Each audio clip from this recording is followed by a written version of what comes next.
Hello, everyone, and welcome to A New Direction. My name is Jay Izzo, and we have another outstanding show for you. It's really easy. When you have great guests, great books, my job is so simple because I get to have an absolutely outstanding show. And this show is no doubt. I mean, this is a no doubter. I get to bring back a friend of mine who wrote this book called Thriving: How to Create Healthier, Happier, and More Prosperous Life. His name is Rand Selig. The book is outstanding. And when he was here last, we only got through basically one chapter, and we touched on gratitude for about 2 minutes. And so there's so much more to this book, and it's so good, and it is so rich and full of, I believe, practical guidance for mindsets and behavior for people to achieve the success, the purpose, the meaning in their life that they're looking for. And that is what makes this book, I think, so incredibly special. And I've had the privilege of reading it not only a couple times, but then going back through the notes that I take several times, 30 pages of notes that I've taken. And it's such a great book, and one that, quite honestly, I was glad that we're doing it again. I was just so glad to do it again because these are such great reminders for me personally, but I think they will be great reminders for you to live your life by, because I believe that these principles are timeless. I believe they're for any age. I feel that they are for any stage of life. I don't care if you're C-suite or if your C means that you're cleaning out the gutters. These are timeless and good for you, and just great. So I hope you will tune in. I hope you tell your friends to tune into the show. Whether you listen to it by podcast, watching us on DBTV, thank you very much, or listening to us on radio from coast to coast, thank you for doing that. So before we get to Rand and the book, let's do what we do every week real quickly. We're four-part people: physical, mental, emotional, spiritual people. I want you to check in every week to determine, how you're doing in each of these areas, right? The fact of the matter is we don't stay static. If we're not growing, we're dying. So we need to be taking care of ourselves in all four of these areas, which Rand does a beautiful job talking about, by the way. And he talks about actually all four of these areas in his book: physically, mentally, emotionally, and spiritually. Growth and more, because he even talks about financially in here too. So here's how it works. You evaluate yourself on a scale of 1 to 10. 1 being in this area is just awful. 10 being in this area, I don't know that I can get any better. Right? 5 being average. So say, for example, physically, how would you rate yourself when it comes to getting enough exercise, drinking enough water, getting enough sleep, eating right? Right? Don't worry about the number. If it's a 2, we're just going to call that a starting point. Okay? That's where we grow from. It's where we grow. Listen to me. It's where we grow from. Doesn't make you bad. It just means that that's where we're going to start to grow from. Okay? If you're a 7, okay, a little harder. Tweaks are a little smaller. We may not be getting to a 7.5, but we may want to just get to a 7.1, right? Because as we get higher in the numbers, those tweaking of getting better becomes different. So that's your first number. Okay, second number is your mental intellectual number. And the fact of the matter is, we have to be an active participant in our mental intellectual growth. You have to be doing something actively to grow in wisdom and knowledge and understanding. In fact, Rand talks about this in the book, is that if you want to stay young, you've got to keep your brain active and cognitively moving. If you're aging, right, get to reading a book. I had a client yesterday. She's older client. She's in her 70s. And we were sitting down, and I asked her, as we were going through these areas, and I asked her about, what she's doing to mentally, intellectually stimulate herself. And she says, well, I'm doing some art. And I said, well, that's great. That's good. And she said, I used to love to read. She goes, I stopped reading. And I was like, really? I said, how long ago has that been? She goes, oh gosh, I can't even remember last time. She said, and I loved reading I loved reading books about history and autobiographies. And I said, and growth and learning. And I said, do you think it's time to pick up a book? And she said, you know what? I do. And I said, there's a bookstore about 7 blocks from here. Hmm. And she said, it's my next stop. That's wanting to grow, right? Mentally, intellectually. So what is that number for you? And then the third number, of course, is emotionally. We break the emotionally up really simple. How well are you able to control your emotions under stress and pressure or grief, right? And then how well are you able to tap into your emotions, the emotions of other people, right?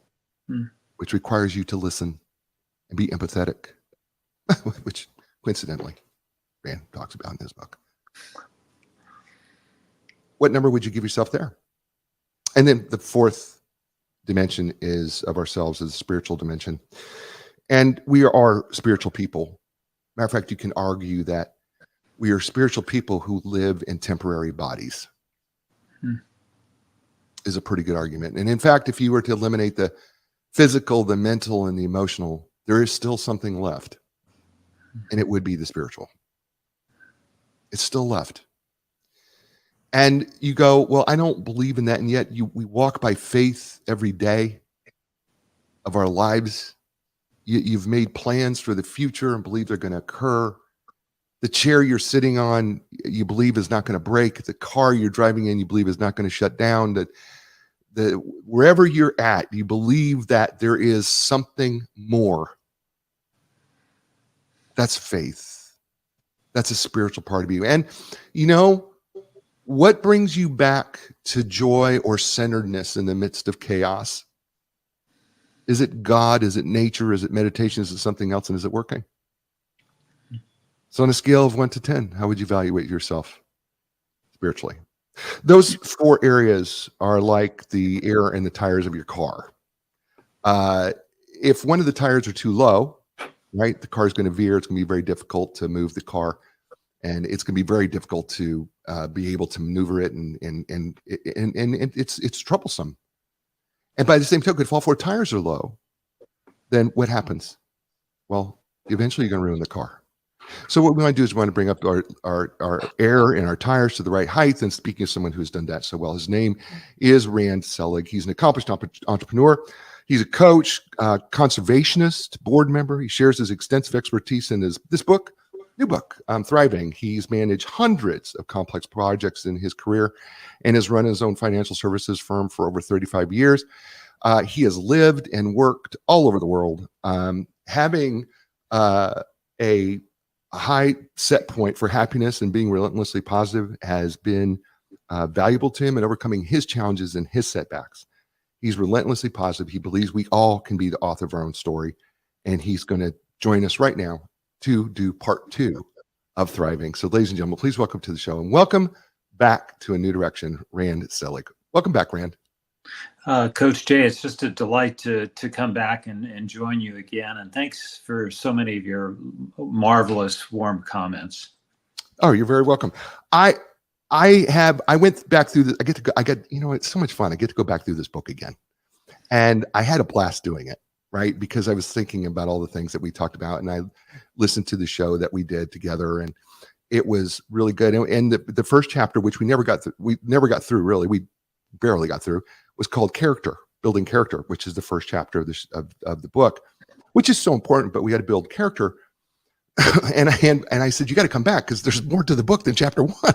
So we brought you back, and I want to jump into chapter 2, which is called Relationships with Ourselves. And you say that the most important relationship we will ever have is the one that we have with ourselves. And in our relationship with ourselves, we can look at each aspect of self, the physical self, the emotional self, the social self. Is any of this familiar, folks? The intellectual self, the spiritual self.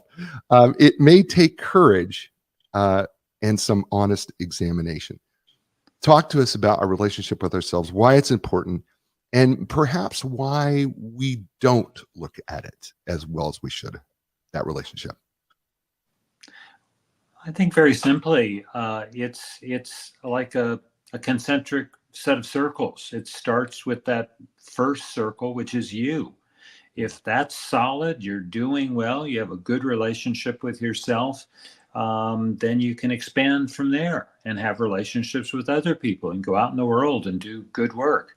If the core is not good, you're going to struggle. And doesn't matter kind of how hard you work on all the outside circles, that inner circle is going to plague you. Um, it's just so basic and so central to who we are and what we're about in the world. And why don't people do more with that? Well, there are different answers to that question, but it's not easy work. It's not easy work to take a look. You gotta be willing to kind of be naked with yourself. And there may be some parts of you that you don't particularly like. You don't feel good about. You're regretting things, but you gotta own up to that. You gotta open your heart to say, "This is who I am," and if you're like me, you're going to say, "I'm going to work on those issues. I'm going to try to be the best person I can be." And I know now, having looked at myself, I've got to work on this, that, and a third thing. I can't work on 10 things at a time. That means like doing no work. But I'm going to pick these one, two, maybe three priorities in this coming year. I'm going to focus on that. I think it's interesting because, when you're in a dating relationship, you will do whatever you can do to learn that other person, right? Learn what they like and what they don't like. You will learn everything about them. We get infatuated with that other person dating. But then when it comes to ourselves, I don't know that any of us have ever really dated ourselves. I mean, like really learned, who we are. And I think we take our own personal relationship for granted often. It's kind of like what happens in marriages quite often, right? We marry a person, and when we're first married, there's all this infatuation, and we're in love with each other, and it's just all happiness, right? And then you have your first little fight, or you start to find out that one or the other doesn't like the toothpaste, squeezed in the middle, and whatever the case may be, and we end up taking that relationship for granted as well. And I often wonder if it's our own laziness that doesn't do that. Because you say in this chapter, because of the habits of the mind, we are often our own worst enemies. We shoot ourselves in the foot. We undermine ourselves with saboteurs, our internal enemies. Yeah.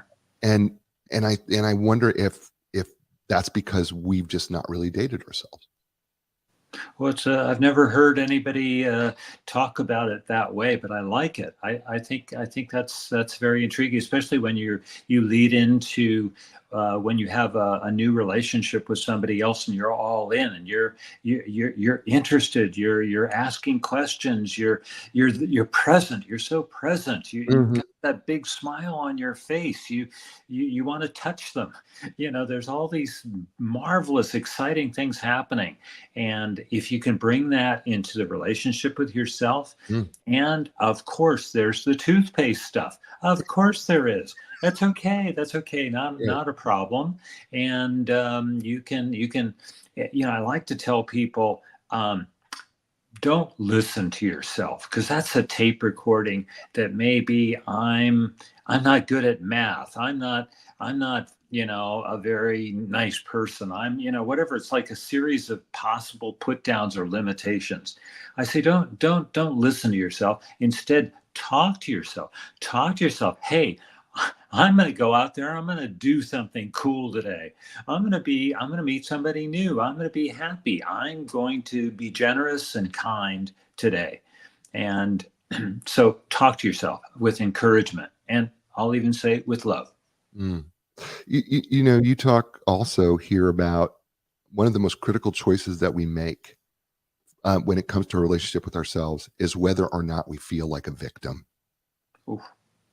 And it's a choice. Dig into that a little bit more for us on the victim when we start to become the victim. Well, we're living in a world right now where there's a lot of folks running around who feel victimized. It could be, political events somewhere local or further away.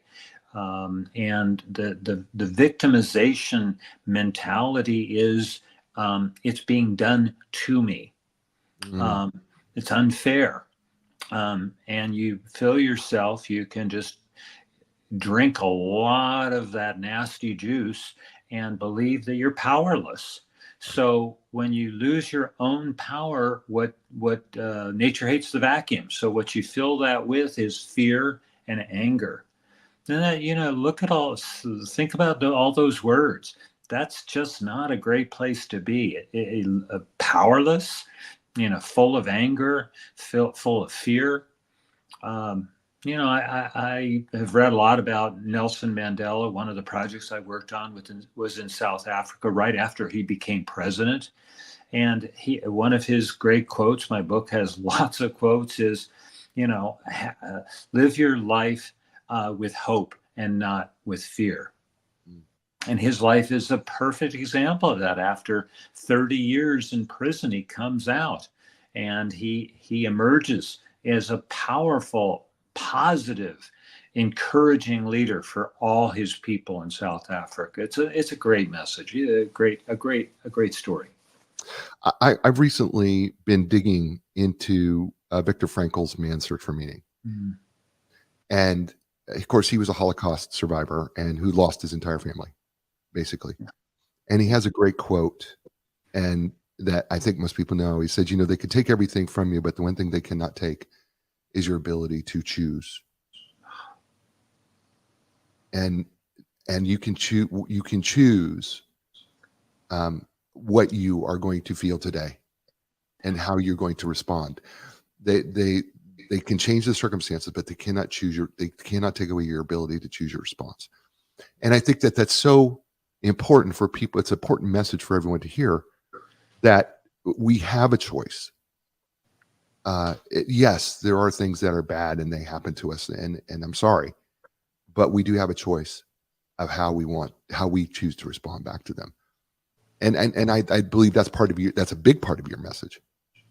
It's one of the central points of my book. I come at it countless times in different ways, but we have enormous power to choose. We choose all the time. It's kind of like when people say voting, they're not voting once or twice a year. They're voting every day, what to buy and, who to spend time with. They're voting on, what emotions to have. And this is enormous power. And Viktor Frankl, what a story he has as well. Right. And to talk about it the way he does, that yes, it happened, something happened, but now I'm making a choice. Yeah. I'm making a choice as to whether I'm still going to stand tall and stand for the things I believe in, or am I going to shrink and be upset about it and point the finger at somebody else. Yeah. Beyond this victim mentality, you also talk about, in terms of relationship with ourselves, is that we need self-renewal, including relaxing regularly, resting when needed, and sleeping well. Talk about self-renewal real quick. Well, there's the regular self-renewal, which is, I think, on a weekly basis. I highly recommend everybody take a day off a week. And it may be your Saturday, it may be your Sunday, it may be some other day of the week, depending on, other things going on in your work and other commitments. But when you do that, you come back refreshed and more potent, more powerful, more with better ideas and more engaging, a better person to be around. And if you don't, what happens is you gradually begin to drain the battery to the point where you ultimately fail. And that's not a pretty scene. You fail physically, you begin to fail mentally, you emotionally turn into, not that person that you want to be anymore. So this renewal on a regular basis and sleeping well. I've been talking to my wife. She does not sleep well. I said, go do the sleep test. They've perfected it now. You can do it at home. It's so cinchy. And they'll tell you very quickly, you've got some sleep problems, and here's how to deal with that. Sometimes it's some habits. Habits are important, what you do in the hour before you go to bed, but sleeping well and then taking a day off, one day a week, and recharge the battery. You can have fun. You can do all kinds of things on the day you're taking off, but don't go shopping. Don't plug in to your email and your social media stuff. Stay away from that. Yeah. Longer term is a renewal that I also talk about in my book. I really recommend it. I call it a sabbatical. That's often reserved for the academic world. But when you're taking multiple weeks off, not just a vacation, maybe it's months off, and you've got to really organize yourself to be able to do that. I've taken 4 sabbaticals, and I did them in the very pressing years when I was raising my family and my career was, I was pressing hard. But I went away. All my clients said, "We'll wait for you. We will wait for you." And I took a bit of a hit on my income that year, but it was so worth it. I came back with clarity about who I was, clarity about the world I was in, what really mattered. And if you're just in the day-to-day, even with your day off a week, it's hard to get that perspective. Taking extra time off can be so valuable. If you're working on a project, which is what we did, then you're grounded by the project. But if you're just kind of doing an extended travel thing, then I say, be sure you know why you're going away. Have some goals and objectives.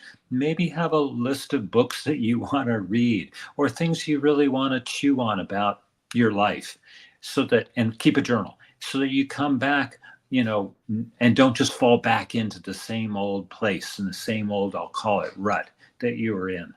Go forward. That's beautiful. His name is Rand Selig.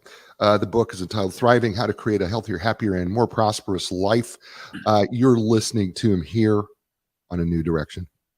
Hey, folks, Epic Physical Therapy, whether you're recovering from an injury, surgery, suffering everyday aches and pains, having difficulty performing activities of daily living, maybe you're a professional athlete who just wants to move and improve the way you are feeling and moving. Listen, the elite team at Epic Physical Therapy will provide you with a customized treatment plan specifically for you. So when you're ready for epic relief, epic recovery, epic results, don't look any further. Go to epicpt.com. It's EPICPT.com. And Linda Craft Team Realtors for more than 39 years. They've been at the top of the real estate game, but really what they're at the top is they're at the top of the life transition game. And you go, whoa. Life transition, what does that mean? Well, look, folks, every place you've ever lived, has it not been a life transition for you? Right? Whether you sell a house, buy a house, there's a life transition involved. Well, they know how to take the stress or reduce the stress from that part of your life transition. So when you're ready for your next life transition, whether it's buying a house or selling your house, start with Linda Craft Team Realtors. It's lindacraft.com, LINDACRAFT.com. And we're back here on A New Direction with my friend Rand Selig, book, Thriving: How to Create a Healthier, Happier, and More Prosperous Life. I would like to say a healthier, happier, and more prosperous you. How about that? By Rand Selig. You can find out more about him by going to randselig.com. RANDSELIG.com is available for you. In this chapter 2, yes, we're still in chapter 2. Maybe for all I know, this is the only chapter we'll do today. But it's so good. I don't want to leave it without talking about a few things, because this topic about a relationship with ourselves, and this is a subtopic called aging well. And you said aging well, a couple things. It has some factors: physical, mental, social, being positive, having purpose, etc., so forth. We'll talk about those. But you also say that we can age well only if we retain much of our youthful enthusiasm and imagination. People with a young psychology enjoy taking calculated risks and embarking on new adventures. Talk about us, because we're all aging, right? I mean, Rand, I don't want, I hate to admit this, but I color my hair because do not want it. I do not want the white hair. Okay. I'm coloring my hair. I don't want it. I'm not ready for it. I'm not ready for the gray. And it makes me feel good about me. And some people say, well, that you're not living authentically. I go, no, I am living authentically because I'm having more enthusiasm. I've got more energy. I'm more positive than I've ever been. So you know what? If coloring my hair gives me that, so be it. So talk to us about aging well. Well, as you say, Coach Jay, everybody ages, but not everybody ages well. So there are a number of things that we can do. They are within our bailiwick to get on with them. Aging well is about vitality. It's not about longevity. So, what kind of energy are you bringing? What kind of self, are you bringing that best self, the cheerful self? Are you positive? Are you optimistic? Being positive and optimistic actually adds 7 to 8 years to your life. This is statistically, studies have shown that. So you really want to get on with that. Next Tuesday, I'm going to be speaking at a retirement home. By the way, I think we need to change that word retirement home because that sounds like going off the cliff to nowhere. Which a lot of people do, unfortunately. And I've had a lot of clients who, after I sold their company, they didn't do very well because their social network shrunk, because they didn't have interesting things to chew on, interesting challenges, and their sense of self kind of shrunk. Nobody just wants to be the guy who's about as important as the G in lasagna. Yeah. That's good. So you highlighted, Coach Day, a few of these. They're not surprises to anyone who's listening. It's being positive. It's having purpose. I can talk more about that. It's being grateful. Even if that means reframing the bad situation, you could say, well, what was the good part of that? Why am I appreciative of some aspect of this? Being curious, this being a lifelong learner makes things so much more fun. Having humor. Oh my gosh. And not just humor because it was a funny joke like the G in lasagna, but because you can also laugh at yourself, which is so important. So important. You don't get all uptight. You laugh and you relax when you laugh. You stop self-sabotaging. Oh my gosh. I mean, why not just shrink the size of the room so you're bumping into walls all the time? Self-sabotaging is so limiting. It's a choice. All of these are choices. Right. Learning to let go is another one of these secrets. I'm about to reveal all these secrets. Learning to forgive yourself and others. And then I end up with not romantic love, but being love as a way of being as a person. That's being kind. That's being respectful. That's being interested in somebody, knowing their name, asking them questions, acts of loving kindness, whether it's to animals or Mother Nature, other people. All of that is being love. These are my 9 secrets to aging well. Selflessness is what I hear come out of all that. Yeah. Right. Yeah. That selflessness is difficult for us, I think. It is. It is. And not to confuse anybody, because we're in chapter 2 talking about the relationship with yourself. But being selfless means that even when you have your core, like being strong with a strong core, then you have the ability to go out into the world. And selfless is like that too, that you become more invisible. It's not about your little aches and pains and, whiny stuff. You've got that handled. That's in check. That's in control. What you're now focusing on is other people, other situations.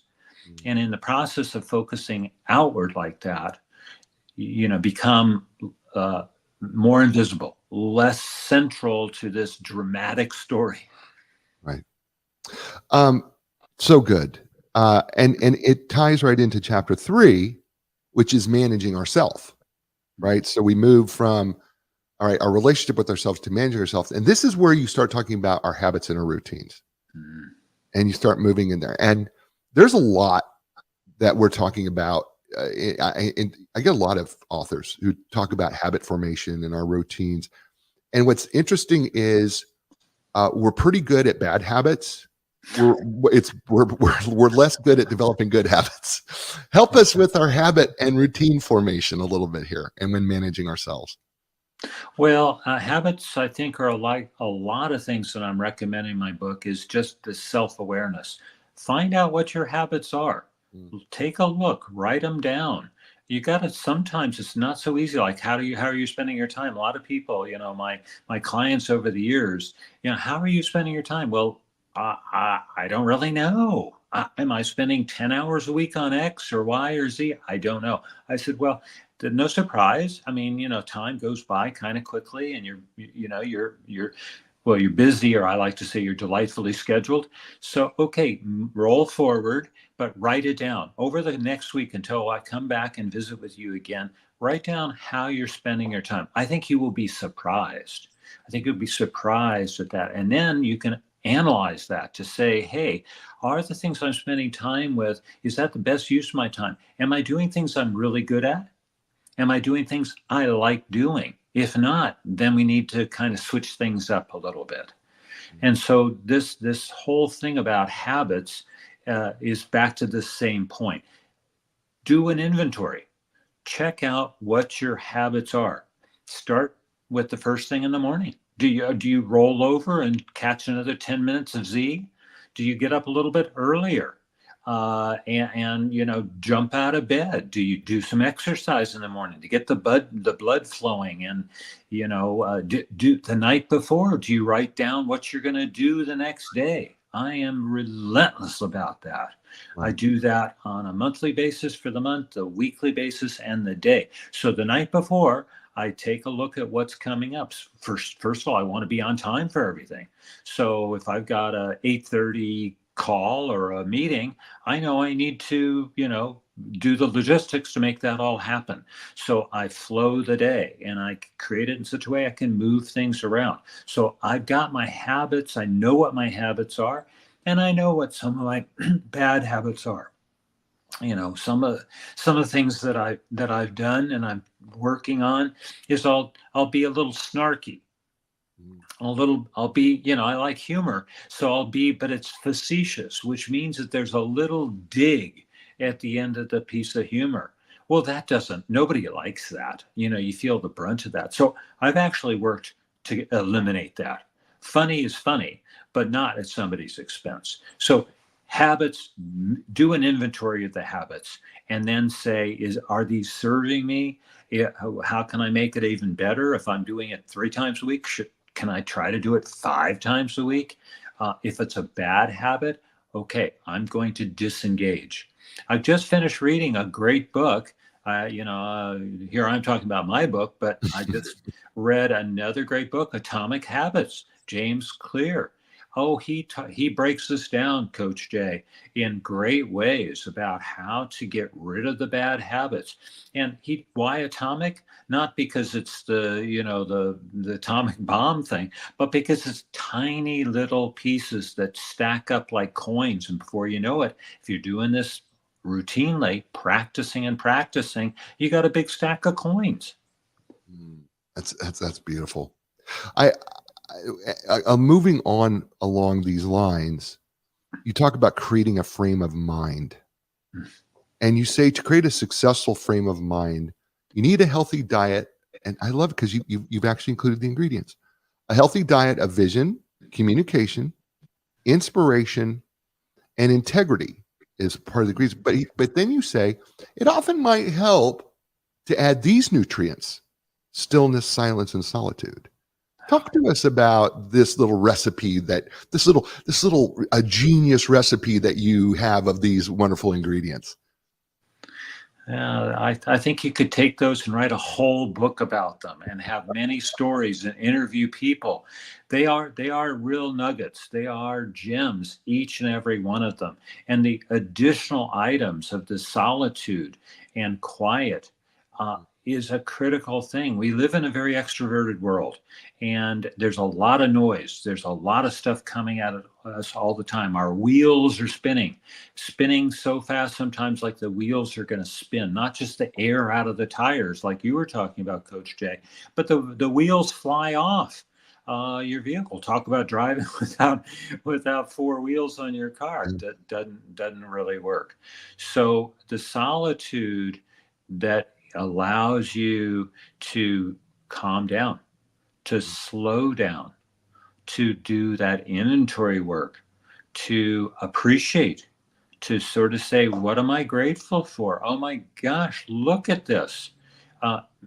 Some people feel gratitude when they look at somebody else's situation and say, wow, I'm glad I'm not in that relationship. You come back from a dinner party and you say to your spouse, aren't we the lucky ones? Would you want to have to go home with that one? That kind of stuff. So sometimes it helps to do a comparison thing. But I think basically it's looking inside yourself, and that solitude, where you find it, whether it's meditating. Some people meditate every day and it's quiet, and maybe they have some music on. That's the kind of music that just gets them to, flow. Or maybe it's like in my case, going out in nature, taking a walk, and slowing things down. So you actually see, open your eyes. I know a lot of people who love the environment, and we go on a walk with them and they say, oh, and that plant's name and the Latin name is, and I say, I appreciate that you're knowledgeable about it, but when I have to shift to that part of my brain, I'm not seeing, I'm not appreciating. So let's do both. If you want to feel good about the Latin name for the plant, go for it. That's great. But let's be sure to take a few minutes and just observe. Let's smell. Let's use our senses and magic. It's magic. It's a bit of magic. Yeah, that's beautiful. As we finish up this chapter 3 on managing ourselves, you say something here that I think is just critical. Managing ourselves as well as other people, and I'm quoting you here, also requires a resilient frame of mind. Mm. Talk about the resiliency issue, because I think resilience is so important mentally. Charles Darwin said, it's not the smartest people, it's not the strongest people who are going to survive, it's the people who adapt. And that's really what resiliency is all about. Life is changing all the time. Who we were and what the world looked like 10 years ago or 20 years ago or 50 years ago, of course, is very different than the world we're living in today. And so to be effective, to be accomplished, to have a fulfilling life, you need to adapt. You need to have an ability to flow forward and have that resiliency. It's also like a little bit of a rubber band. You spring back. If you're weak mentally, physically, your four wheels on your car, then it gets stretched out. It's going to snap, and it's going to fall into the trash can. No, better to have that resiliency built in so that you're stretched. You're stretched a little uncomfortably far, but it'll come back if you're taking care of yourself. And that's what I'm talking about there. The managing of ourselves has a lot to do with our ability to be able to snap back. It's not being hit. It's not being punched in the nose. It's what you do about it afterwards. And being able to take another punch and not saying, I'm not going to be in the game. I'm so afraid of getting that punch that I'm not going to even show up anymore. How is that helping you? Right. Yeah, it's not helping us at all, is it? His name is Rand Selig. The book, Thriving: How to Create a Healthier, Happier, and More Prosperous Life. You know what? I like to say it's creating a more healthier, happier, and prosperous you. All right. You're listening to him here on A New direction. Hey, folks, Epic Physical Therapy, my physical therapist, I think it should be yours too. Their facility offers the most advanced top of the line equipment like the Ultra G anti-gravity treadmill, the Normatec compression sleeves, Game Ready, my favorite. They are trained and certified most comprehensive cutting edge treatment. It's available. Blood flow restriction therapy, dry needling, cupping. That's just a few. Listen, when you're ready for your epic relief, your epic recovery, your epic results, don't look any further. Go to epicpt.com. It's EPIC pt.com. And Linda Craft Team Realtors for more than 39 years. They are known as the legends of customer service in the industry. And right now they are looking for new agents. Maybe it's you. If you live in the Research Triangle Park area of Raleigh, North Carolina, and you're looking to hang your license, tell you what, go to lindacraft.com, LINDACRAFT.com. And you know what? Check them out and then make an appointment to schedule your opportunity to meet with Linda and her team. And why don't you take a look and see if that's a place for you to hang your real estate license as a real estate professional? You're going to love Craft University, one of the best training programs there is out there. Absolutely top notch. So look, it's lindacraft.com, LINDACRAFT.com. Go there. And we're back here on A New Direction with my friend Rand Selig. His book, Thriving: How to Create a Healthier, Happier, and More Prosperous Life. I'm going to say just a few things, Rand, before about this book, because this is our last segment. And I want to say this: people may look at this book and go, "Oh, it's thick and it's a lot to read." No, wait. Listen, any one of these chapters can stand alone. I'm just telling you, because if you feel like, okay, I think I got this part of it down pretty well, but maybe I don't have my emotional self down. Maybe I don't have the spiritual part of me down. Or maybe what we're going to cover next in chapter 8, which a lot of people question. I get this question a lot. I'm sure you do too, Rand. Chapter 8, purpose and meaning. And I am seeing more and more people, and you tell me if you see this or seeing this too. I'm getting more and more questions from people asking me, I don't know what my purpose is. How do I find it? Yeah. Well, that chapter 8, ends the first section of my book, which is about thriving personally. And I purposely had it come last because I wanted all the other building blocks to come in place so that this big question of what creates purpose and meaning in your life could be dealt with in a serious kind of way. Purpose is something we define for ourselves if we're doing it right. I mean, you can't just say, oh, my purpose is this because my mom and dad told me, or because I watched a movie yesterday and this person had this purpose and I'm just going to grab onto that because that person's cool. Well, if it's good purpose for you, give it a go, give it a whirl.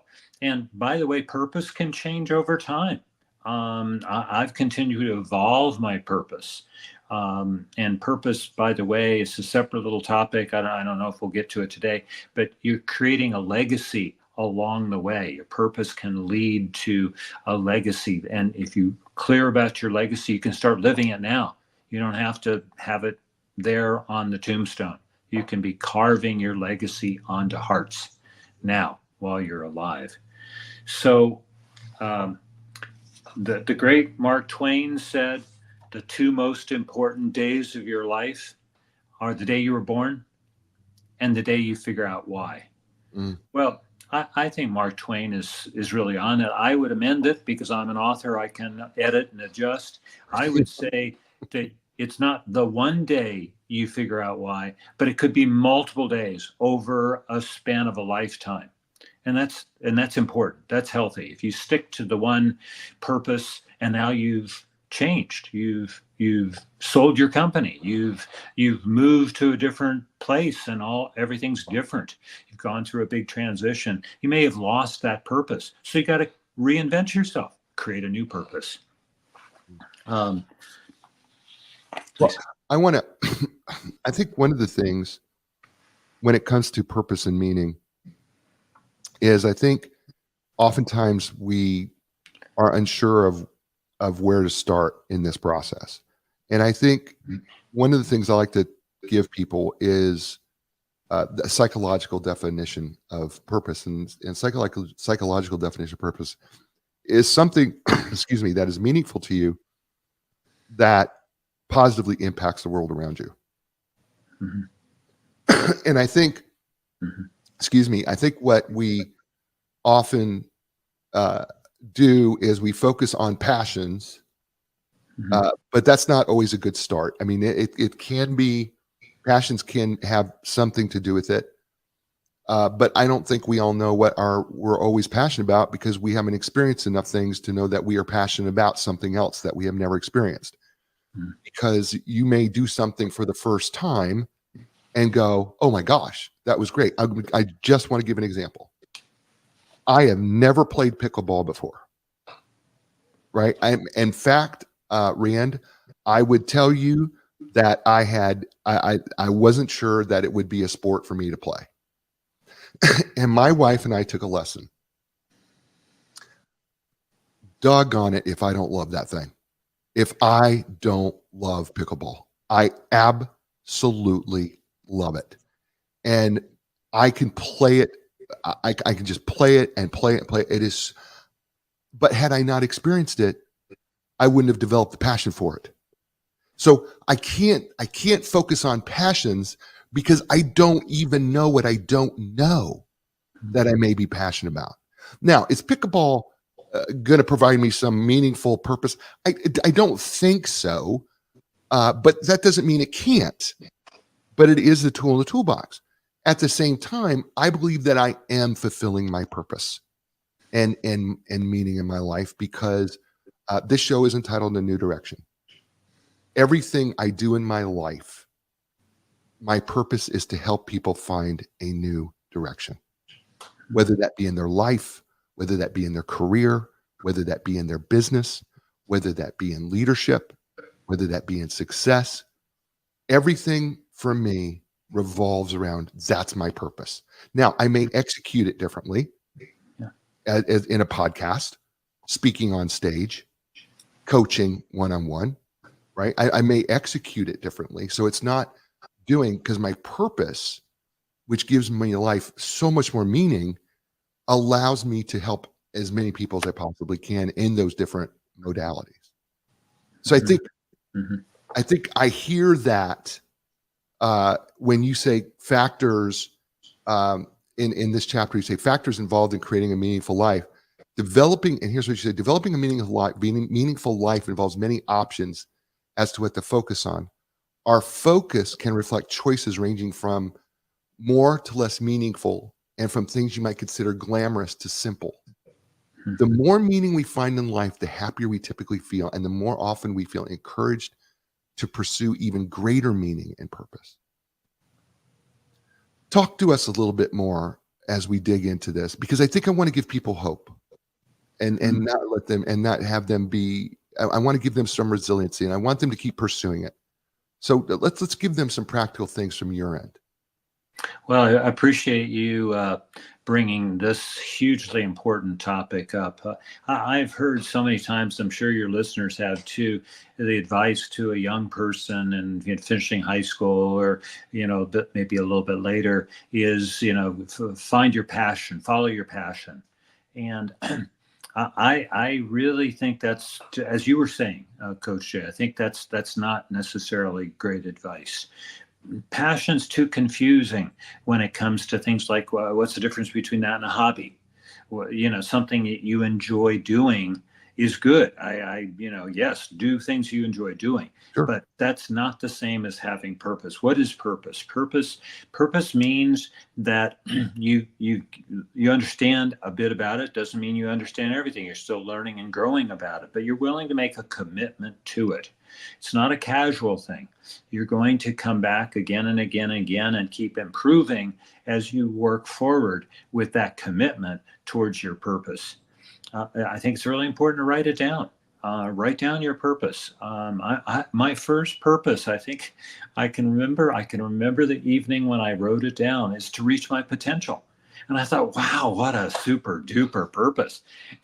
And then I don't know, I kept on looking at this thing I wrote down, and I said, this is so almost meaningless. it's just so vague. It's, I need to anchor it with some other things. So I continue to work on it, and it continue to evolve, and it continues to evolve. In writing the book, I put in a section about what is my purpose. And I welcome everybody to, use that as a springboard to creating their own statement of purpose. I agree with you too, and I will say it's a bias. It's a bias I have. I freely admit it. That I think really big purpose has to do with being a bit selfless. It's about, as you were saying, also, Coach Jay, about focusing on the other, and that could be the natural world. It could be plants and animals who have no voice.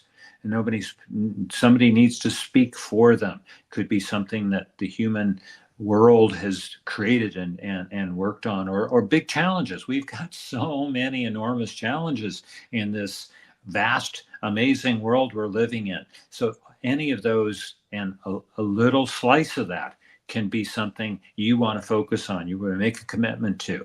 But in the process of that, there's a selflessness about it. And I think that adds to purpose. When I talk next week at this retirement home, I'm going to talk about purpose. Now, these are people who are minimum 75.